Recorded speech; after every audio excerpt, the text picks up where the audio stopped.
Et c'est Françoise qui nous a concocté un super bon dessert à partir d'une spécialité bordelaise. Voilà, à partir du cannelé de Bordeaux, eh bien, je vous propose un diplomate de cannelé à l'orange. On voit sur ce plateau.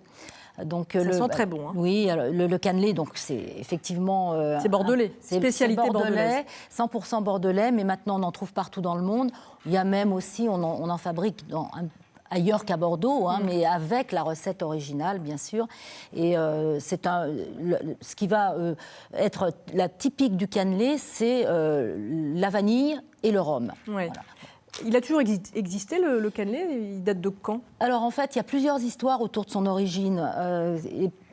On raconte très volontiers que ce sont les religieuses du couvent des Annonciades à Bordeaux, qui est devenu le couvent de la Miséricorde, qui ont inventé le cannelé. En fait, au XVIIe siècle. Alors, ça, on le raconte souvent, mais en fait, on ne retient plus ça, parce qu'il y a eu récemment, fin du XXe siècle, il y a eu des fouilles archéologiques à ce couvent. Et en fait, on n'a rien retrouvé, notamment les moules à cannelé, on n'a rien retrouvé. Alors, donc il y a d'autres histoires. Il y en a d'autres. Alors, il y en a une, vraisemblablement, ça serait l'ancêtre du cannelé. Et en fait, c'est une spécialité de Limoges qui est née au tout début du XVIIe siècle, en 1601. Et c'était du pain, en fait, qui était fait avec de la farine et des œufs. Et ça s'appelait des canoles. À l'époque, ça s'écrivait C-A-N-O-L-E. Et puis, ces canoles, elles sont devenues très en vogue à Bordeaux pendant tout le XVIIe siècle. Et elles ont évolué en prenant le nom de canole, N-A-U, ou canolé, et même au point que les artisans qui fabriquaient ces canoles s'appelaient les canoliers. Et puis, on a eu aussi la même chose que pour le couvent des Annonciades. Il y a eu des fouilles et des recherches de fait, mais on n'a rien retrouvé en fait au niveau du moule aussi. Ouais.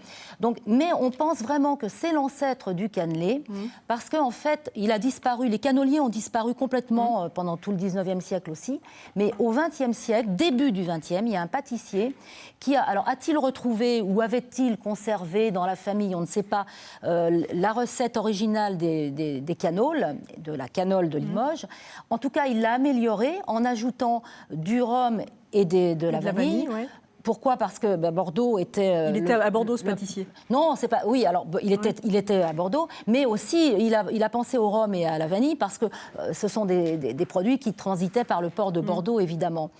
Et là, il a également... Alors, c'est lui qui a donné la forme dans un moule à cannelure, et qui l'a appelé cannelé. Avec un N ou avec deux N, d'ailleurs, à l'époque, il l'appelait cannelé, c'est lui qui l'a nommé avec deux N, mais aujourd'hui, il n'y a plus qu'un N. Alors, pourquoi? Eh bien, en fait, ce cannelé, il a eu tellement de succès. Pourquoi, Françoise? Alors, vous êtes Stéphane Bern ou Françoise Barbin-Lécreville? C'est la Stéphane Bern de la cuisine. C'est tellement passionnant, l'histoire des produits. Enfin, je trouve qu'on aime savoir d'où ça vient. Et alors, au fin du 20e, en 1985, il y a eu un tel succès de ce cannelé qu'il y a une confrérie du cannelé qui s'est créée. Et cette confrérie, eh bien, elle a décidé, pour renforcer l'identité du cannelé, de supprimer un N. Donc, normalement, il s'écrit avec un seul N. Mais on peut l'écrire avec deux. Oui, on peut le trouver avec deux N aussi. Pas de faute d'orthographe quand même. Non, alors aujourd'hui, pour vraiment la recette du cannelé, il y a une recette ou il y a aussi d'autres recettes? Comme dans beaucoup de spécialités, autant de chefs, autant d'amateurs, autant de pâtissiers, autant de recettes. Mais n'empêche que le cannelé de Bordeaux a sa recette d'origine. Alors, la base, évidemment, c'est la même, avec notamment le rhum et la vanille. Il faut du lait, il faut de la farine, il faut des œufs, il faut du sucre. Alors, ça a l'air simple, la base a l'air simple, mais pour obtenir un vrai bon cannelé qui soit croquant, caramélisé à l'extérieur et moelleux à l'intérieur sans que ce soit caoutchouteux, c'est pas évident. C'est ça la typicité du cannelé, c'est que l'extérieur doit être, il est foncé en général, il est caramélisé et croquant. Un peu croquant, oui. Voilà, craquant. Et puis, à l'intérieur, il va être moelleux. Alors ça, c'est toute la dextérité de celui qui les fait, des moules également. Sauf que, vous voyez, sur ce plateau, je me suis amusée à faire un gros cannelé. Un cannelé géant, j'en avais jamais vu. Ce ne serait pas avec un moule à manquer, ça? Non, ça c'est un moule à brioche. Alors, le moule à manquer, alors j'en ai fait un avec le moule à manquer, puisque c'est celui qui m'a servi à faire le diplomate. Tout à fait. Le moule à manquer, c'est un moule qui est rond ou qui peut être carré ou rectangulaire, qui a des bords assez hauts. Voilà, ça c'est le moule à manquer. Donc j'ai fait ma pâte à cannelé. Vous vous êtes amusé à faire ce gros cannelé. Voilà. Alors, pour faire le diplomate, et le diplomate. En fait, si vous le faites avec des cannelés du commerce, ce seront des cannelés qui auront du rhum dedans, bien sûr. Donc, comme il faut un sirop pour imbiber les lamelles de cannelé, le diplomate, à ce moment-là, vous faites votre sirop avec du rhum également, du rhum, de l'eau, du sucre que vous mettez à bouillir. En tout cas, moi, c'est comme ça que je fais. Si je fais la pâte à cannelé moi-même, ce que j'ai fait là, écoutez, vous êtes amusé. À l'époque, on n'était pas en Nouvelle-Aquitaine. Aujourd'hui, nous sommes en Nouvelle-Aquitaine. Je vais casser les codes. On a quand même l'Armagnac, le cognac. Alors, je l'ai fait, moi, mon cannelé, avec du cognac ou de l'Armagnac, comme vous voulez, bien sûr. Elle est dingue. Elle est dingue, Françoise. Les recettes, oh là là. Je vais me faire incendier. Les Bordelais, là, vont vous incendier. Je pense que je vais me faire incendier par les Bordelais. Mais en même temps, c'est Nouvelle-Aquitaine.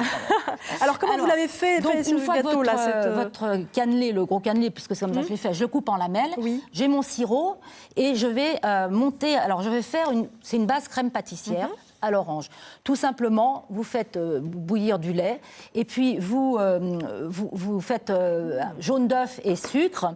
Vous allez bien fouetter, ajouter un petit peu de fécule de maïs, vous versez votre lait bouillant dessus, vous remettez tout dans la casserole, vous mettez, vous faites chauffer pour que ça devienne en crème pâtissière épaisse. Là, vous l'enlevez tout de suite du feu, vous mettez vos graines de vanille et puis vous allez incorporer du beurre en parcelles que vous allez bien remuer pour que le beurre fonde harmonieusement dans la crème pâtissière encore chaude.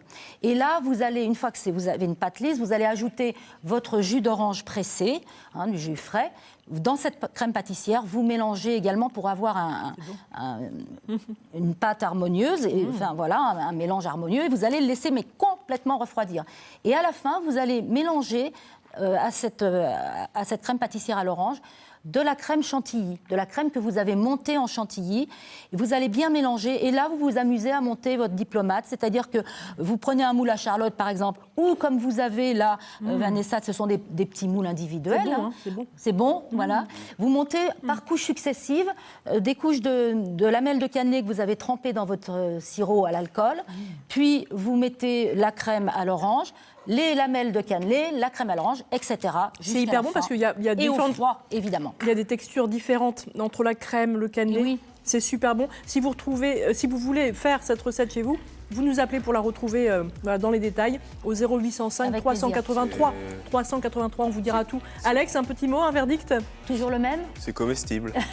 C'est comestible, mais non, c'est excellent, excellent.